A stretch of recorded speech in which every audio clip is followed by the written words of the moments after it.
हमारा संगठन अपने मूल्यों और आदर्शों पर, अपने संस्थापकों की उस गौरवशाली परंपरा को अपने जीवन में तो आत्मसात करें, साथ साथ एक बेहतर समन्वय के माध्यम से, एक परिवार भाव के साथ भारतीय जनता पार्टी परिवार को सशक्त और समृद्धशाली बनाने की दिशा में हमें कार्य करना होगा। संगठन की एक संरचना होती है, वह जिले की इकाई है, लेकिन जिले की इकाई मार्गदर्शक के रूप में, लीडरशिप के लिए वहां पर है, नेतृत्व देने के लिए, समन्वय करने के लिए। हमारी असली ताकत छुपी होती है हमारे बूथ पर। चुनाव का केंद्र बिंदु होता है बूथ। उस बूथ पर शक्तिशाली संरचना तैयार करना। प्रधानमंत्री मोदी जी भी एक बात को बार बार कहते हैं कि बूथ जीता तो चुनाव जीता। हमारा केंद्र बिंदु हमारा बूथ होना चाहिए, और उस बूथ की ताकत का एहसास कराने के लिए हम सब इस प्रशिक्षण के साथ ही लगातार उस अभियान का हिस्सा बने जो असली कुरुक्षेत्र में भारतीय जनता पार्टी को विजयश्री दिलाने की ओर अग्रसर हो सके। मूल्यों के साथ साथ उस शक्तिशाली संगठन के निर्माण की दिशा में किए जाने वाले उस प्रयास का हिस्सा हम सबको बनना है। स्वतंत्र भारत में किसी दल ने इन चारों सौ को एक साथ जोड़ने का काम किया है, सुरक्षा को, संस्कृति को, सुशासन और समृद्धि को। वह नाम है भारतीय जनता पार्टी। भारतीय जनसंघ से लेकर के भारतीय जनता पार्टी की एक क्रमिक विकास की यात्रा न केवल भारतीय जनता पार्टी की, बल्कि आज दुनिया के अंदर हर भारतीय के सिर को गौरव के साथ आगे बढ़ाने की यात्रा भी है। भारत को एक नए भारत के रूप में प्रस्तुत करने और एक भारत श्रेष्ठ भारत के सपने को साकार करने का अभियान भी है। हर भारतीय जनता पार्टी के कार्यकर्ता को अपनी छवि को, जो लीक से हट करके है, याद करना।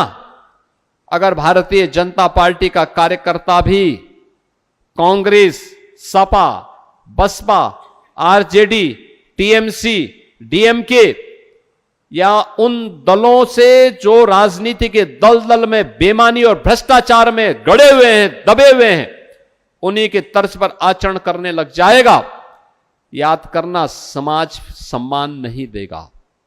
समाज कभी भी उन्हें अपने सिर आंखों पर नहीं बिठाएगा।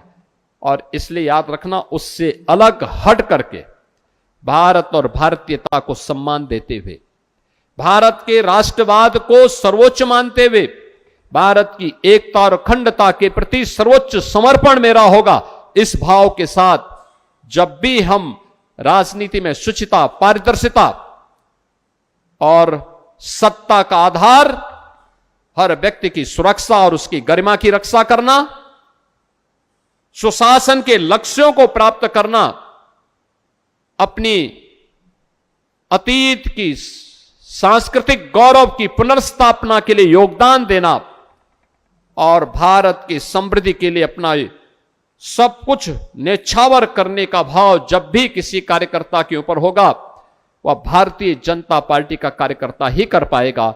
और भारतीय जनता पार्टी के इस प्रशिक्षण के पीछे का उद्देश्य भी यही है, और इसी उद्देश्य की प्राप्ति के लिए हर कार्यकर्ता नया संगठन का पुनर्गठन, उस पुनर्गठन के साथ हम उन मूल्यों के साथ जुड़ें और उस अभियान को आगे बढ़ाने में अपना योगदान दें, यह आज की आवश्यकता है। ये जब भारतीय जनता पार्टी ने 1986 में और उसके उपरांत यह तय किया था कि देश के अंदर सांस्कृतिक राष्ट्रवाद की स्थापना के लिए अयोध्या में श्री राम जन्मभूमि पर भगवान राम के भव्य मंदिर के निर्माण को हम अपना समर्थन देते हैं। आप देखिए ना, आज भारतीय जनता पार्टी के नेतृत्व की सरकार, डबल इंजन की सरकार बनी, अयोध्या में राम मंदिर का निर्माण हो गया। राम मंदिर का निर्माण एक नए युग का सूत्रपात है। ये राष्ट्र मंदिर है उन दबी कुचली सभ्यता और संस्कृति के लोगों के लिए एक नई आशा है जिन्हें दुनिया के अंदर दबाया गया, आक्रांताओं ने जिनकी संस्कृति को रौंदा है। भारत अगर 500 वर्षों के बाद इस सपने को साकार कर सकता है कि कोई कारण नहीं दुनिया की अन्य दबी कुचली जातियां अपने उस लक्ष्य को प्राप्त न कर ले। भारत ने आशा का दीप जलाया है, भारत की आस्था का सम्मान हुआ है, महिलाओं को सम्मान के साथ जीने का अधिकार मिले, यह अधिकार भी भारतीय जनता पार्टी ने लोगों को दिया है। 3 तलाक की कुप्रथा को समाप्त करके नारी गरिमा की रक्षा कैसे होनी है? 3 तलाक की कुप्रथा पर एक तरफ रोक लगती है और दूसरी ओर नारी शक्ति बंधन अधिनियम के माध्यम से संसद और विधानसभाओं में उन्हें 1/3 सीटों पर अतिरिक्त रिजर्वेशन की व्यवस्था करने का, आरक्षण की व्यवस्था करने का प्रावधान भी प्रधानमंत्री मोदी जी के नेतृत्व में हुआ है। आज अनेक कार्यक्रम हैं, केंद्र और राज्य सरकार अनेक ऐसे कार्यक्रमों को लेकर के चल रही है जो हर व्यक्ति की सुरक्षा को, सुशासन के लक्ष्य को, संस्कृति के संवर्धन को और हर नागरिक की गरिमा के अनुरूप उन्हें समृद्धि के शिखर पर पहुंचाने के अभियान का हिस्सा बनता है। लोकतंत्र मजबूत होना चाहिए। परिवारवाद से ऊपर उठ करके, क्षेत्रवाद से ऊपर उठ करके, जातिवाद से ऊपर उठ करके, किसी भी मत और मजहब से ऊपर उठ करके हम देश के बारे में सोच सकें। अकेले भारतीय जनता पार्टी, जिसमें एक बूथ का अध्यक्ष भी एक समय भारतीय जनता पार्टी का प्रदेश और देश का अध्यक्ष भी बन सकता है और प्रधानमंत्री और मुख्यमंत्री भी बन सकता है, ये केवल भारतीय जनता पार्टी में संभव है, क्योंकि यहां पे परिवार नहीं बल्कि पार्टी और कार्यकर्ता मायने रखता है। लोकतंत्र, आंतरिक लोकतंत्र उतना ही मजबूत है। याद करिए, भारतीय जनता पार्टी ने देश के अंदर पंडित दीनदयाल उपाध्याय जी के उन सपनों को भी साकार किया है। भारतीय जनता पार्टी की सरकार ने, जिन्होंने अंत्योदय की बात की, अंतिम पायदान पर बैठे हुए व्यक्ति को शासन की योजना का लाभ मिलना चाहिए। देश के अंदर 4 करोड़ गरीबों को एक एक आवास मिल जाना, 12 करोड़ गरीबों के घर में एक एक शौचालय बन जाना, 50 करोड़ गरीबों को 5 लाख रुपए की आयुष्मान भारत की सुविधा मिल जाना, 80 करोड़ लोगों को फ्री में राशन की सुविधा का लाभ मिलना, 45 करोड़ गरीबों के घर में जनधन का अकाउंट खुल जाना, प्रधानमंत्री स्टैंड अप की योजना हो, प्रधानमंत्री स्टार्टअप की स्कीम हो, प्रधानमंत्री मातृवंदना की स्कीम हो, या समाज के प्रत्येक तबके के लिए, चाहे वह देश के अंदर 10 करोड़ किसानों के लिए प्रधानमंत्री किसान सम्मान निधि का लाभ हो, यह समाज के अंतिम पायदान पर बैठे हुए व्यक्ति को समृद्धि के शिखर तक पहुंचाने के अभियान का क्रम है।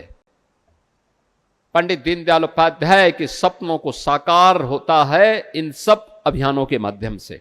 पंडित दीनदयाल उपाध्याय कालांतर में भारतीय जनसंघ के अध्यक्ष बने, लेकिन उनके साथ भी वही विश्वासघात हुआ।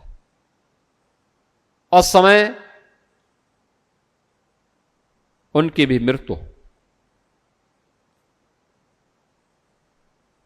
एक लगातार कार्य करते हुए देश के अंदर राजनीतिक स्थिरता विकास के लिए उतनी ही महत्वपूर्ण है। पंडित दीनदयाल उपाध्याय जी इस बात को जानते थे और पहली बार 1967 में एक गैर कांग्रेसी सरकार के गठन का भी श्रेय पंडित दीनदयाल उपाध्याय जी को जाता है। भारतीय जनसंघ अटल बिहारी वाजपेयी जी और आडवाणी जी के युग में जब प्रवेश करती है, देश के लोकतंत्र पर जब कांग्रेस की काली साया छाने लग गई थी, उन्होंने लोकतंत्र का गला घोटने का प्रयास किया था। उसके खिलाफ उस समय कोई एक दल था जिसने कहा था कि देखिए, देश का हित सर्वोपरि।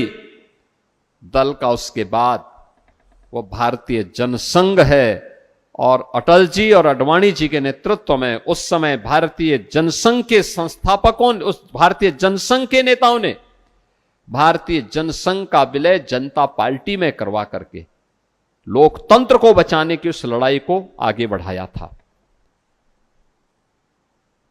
भारतीय यानी जब जनता पार्टी बनी, जनता पार्टी बनने के बाद वह प्रयोग पूरी तरह सफल नहीं हो पाया। अनेक कारण थे। तब 6 अप्रैल 1980 को भारतीय जनता पार्टी का गठन सदैव अटल बिहारी वाजपेयी जी के नेतृत्व में होता है। पहला आम चुनाव, जब उसके उपरांत भारतीय जनता पार्टी लड़ी 1985 में, मात्र 2 सांसद भारतीय जनता पार्टी के जीते थे। और आज देश ही नहीं, दुनिया के सबसे बड़े राजनीतिक दल के रूप में भारतीय जनता पार्टी का उदय दुनिया के अंदर कहीं नहीं देखने को मिला है। भारतीय जनसंघ के संस्थापकों ने और भारतीय जनता पार्टी के संस्थापकों ने स्थापना काल में जो कुछ सोचा था, पिछले 11 वर्ष के अंदर प्रधानमंत्री मोदी जी के नेतृत्व में वह सब कुछ साकार हुआ है।